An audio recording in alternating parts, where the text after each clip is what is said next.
So, his brother is trapped in this epic lifelong, deeply personal flame war online and doesn't realize that his arch-enemy is also his kid's godparent. What was the greatest length you went to just to duck with someone? What's up, my bro? Thanks for coming to another storytime, hosted by your favorite narrator, Andrew. I know you're going to love today's story. So if enjoy it, hit the like button. If you want to watch more storytimes with me, then subscribe. If you do, I'll go ahead Amazon Prime you Mango Jewel Pods. No more waiting, let's get to the stories.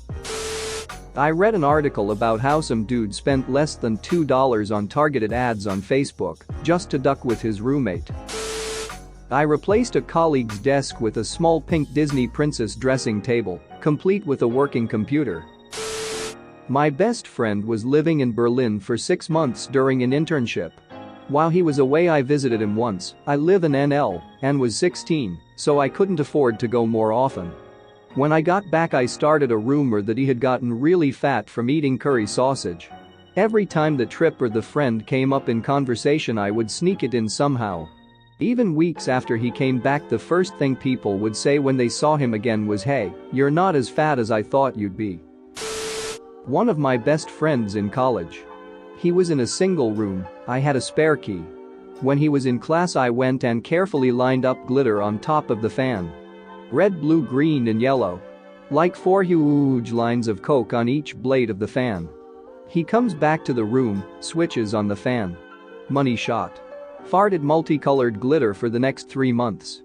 His boxers were shiny and his clothes fabulous. He would shower twice only to show up to class with glitter on his face like a gay vampire in the sunlight for a long time.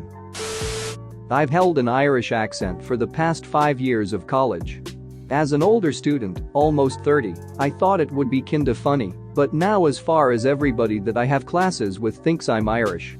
I'm in a fairly small major, so we only have about 5 professors who all know me fairly well, and the student pool is small. Also, so for those that don't know, can't remember my name, I'm just referred to as the Irish guy. However, as I'm about a semester away from graduation, I've been dropping the accent and talking in my normal one, and I can tell it's starting to make people do a double take from time to time.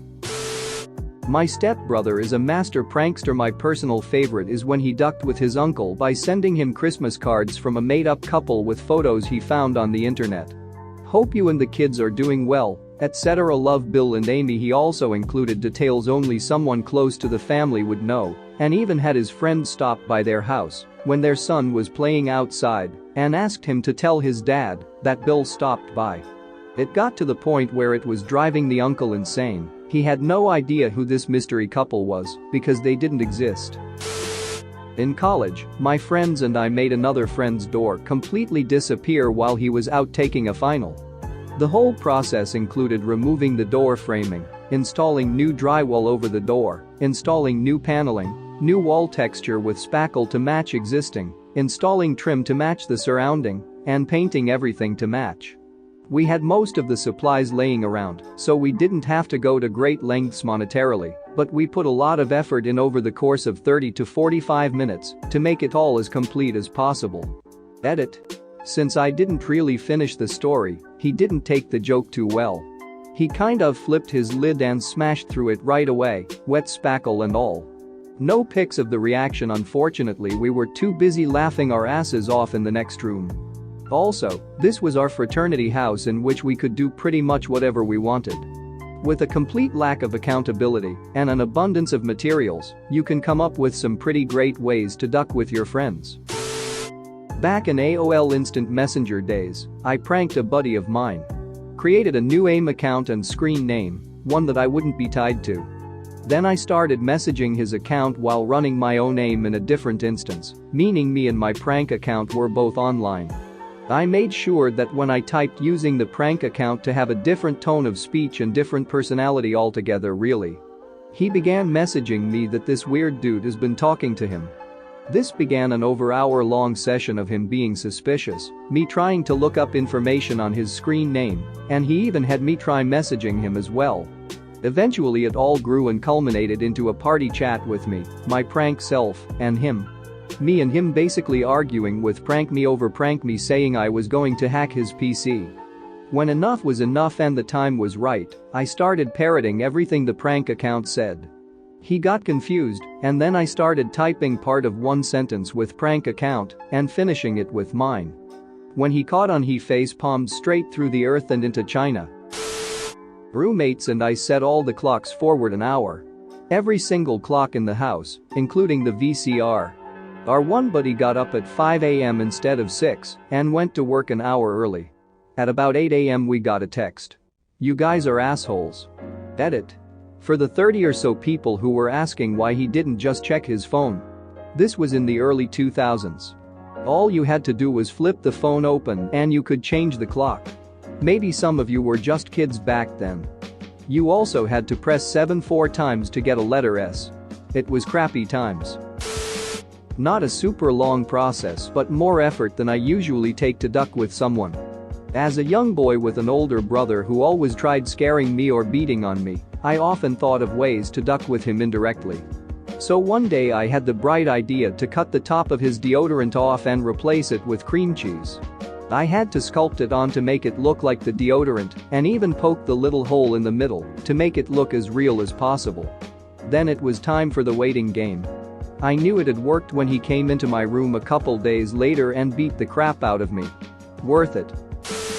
In retaliation for a prank played upon on one of my group of friends at the time by the landlord of a pub, owner of a bar for US folks, we systematically stole glasses from the bar over a period of several months, just a few now and then. It was a big place, so not really enough to be noticed amongst the usual losses and breakages. The number of glasses soon mounted, and there were over 300 by the time we returned them all surreptitiously on one night.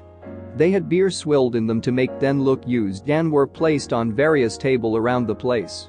I am assured that there was much puzzlement, and it was most amusing at the end of the night when the staff attempted to put the glasses away. In college, I sat down by my friend who was studying one day. Noticed she had placed her keys on the table beside her and wasn't paying attention. She was going to be there for a while, so I grabbed her keys when she wasn't looking. We had a small hardware store just off campus, less than 2 minutes walk from where we were. Made like I was going to get a soda, ran to the hardware store, and had them make a copy of her car key. Then I returned her keys to her unnoticed. For the rest of the year, whenever I passed by her car and knew she wasn't nearby, I would move the car over several spaces or turn it around in the parking spot. She really thought she was going crazy.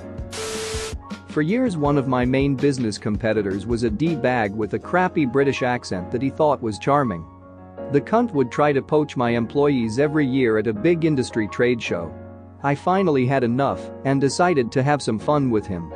I got a whole bunch of my friends and colleagues to act very shocked and surprised when they saw him at the conference. Whenever they would see him walk by, they would call out his name loudly, Marvin. Not his real name, obviously. I thought you were dead. I heard you had a heart attack last month, or last week, or a few days ago. Just ad-lib this bit. Then when he would ask where they heard it, they would always be vague. Your name came up in a conversation the other day, and some guy I dunno his name, I only see him here at these shows, told me you had passed suddenly. After 3 days of this over and over, he was really getting pissy and wanted to know who had started the rumor. But his reaction got better every time it happened, and pretty soon people I didn't even know were having a go at him. From what I heard, 10 years later he still has people come up to him and go, "Jesus, Marvin, you're alive." If he knew it was me, he'd probably shoot me. Duck you, Marvin. A friend of mine, who is the polar opposite of his older brother when it comes to politics, started trolling his brother on the internet for fun. This began pretty much at dawn of the internet and he's never stopped. From the time his brother started posting in the early 90s on message boards up through today, he has encountered the most virulent opposition to everything he says. Often, the oppositional posters will use their own words against him, pulling quotes from his posts that are years old, from message boards that don't even exist anymore. My friend just copies and saves his posts as he goes, says it's easy, kind of like his hobby. The brother has gotten freaked out and changed usernames several times, but my friend always finds him again, usually by simply asking his brother what his new username is, and picks it right back up. This has been going on for over 20 years.